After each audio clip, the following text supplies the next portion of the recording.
Assalamualaikum, I am Amna. I make videos on cooking, outing, DIYs and vlogs. If you like something on my channel, please don't forget to subscribe it.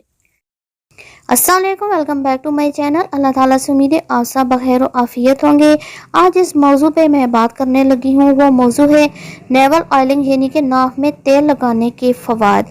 बहुत छोटा सा अमल है, लेकिन वही बात है कि अक्सर हम इस अमल को गैर अहम समझकर छोड़ देते हैं और बहुत सी बीमारियों में घिरे रहते हैं और बहुत जगहों पर हम इलाज कराते हैं, बहुत धक्के खाते हैं। लेकिन अगर इस छोटी सी चीज़ पर अमल अगर हम कर लें तो बहुत सी बीमारियों से बचा जा सकता है। इसका तरीका बहुत ही ज़्यादा आसान है। नाक में कोई भी आप ऑयल लगा सकते हैं। सरसों का तेल सबके घरों में होता है और इसका तरीका यह है कि शहादत की जो उंगली होती है उस पर अच्छा खासा सरसों का तेल लगाकर आपने नाक की ऑयलिंग करनी है। इसके फवाद की अगर बात की जाए तो इतने ज़्यादा फवाद हैं कि शायद ही मैं इस वीडियो में पूरे कर सकूं।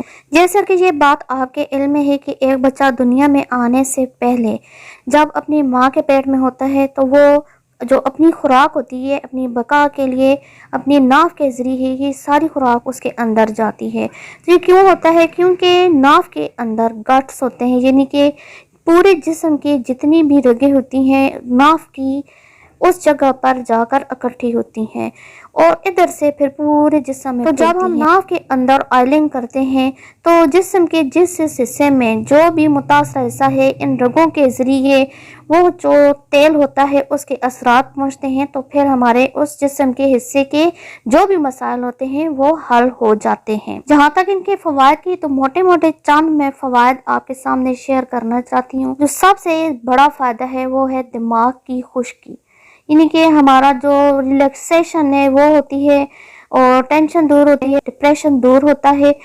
आँखों की जो खुश्की होती है बहुत बड़ा मसला है कि आँखों का पानी खुश्क हो जाता है। जैसे जैसे उम्र बढ़ती है तो जो ग्लैंड्स होते हैं आंसू बनाने वाले वो काम करना छोड़ देते हैं, लेकिन जब हम ऑयलिंग करते हैं तो आँखों के जो ग्लैंड्स होते हैं वो मुतहरिक होते हैं और हमारी आँखें खुश्क नहीं होती।